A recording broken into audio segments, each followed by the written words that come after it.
Knee replacements are a useful option for knee arthritis and can be considered when non-operative management is no longer working.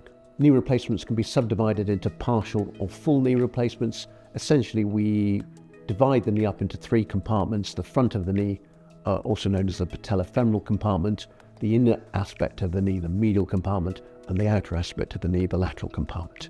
You can replace these individually, which is a smaller operation with a quicker recovery and lower risks than having a full knee replacement.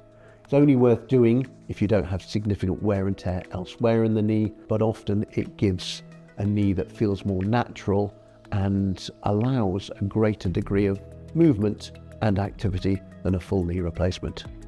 Obviously, it does leave parts of the knee unreplaced, and that can then lead to disease progression elsewhere in the knee. So there's a high risk of needing further surgery at some point in the future, but that can be several years away, if not decades away.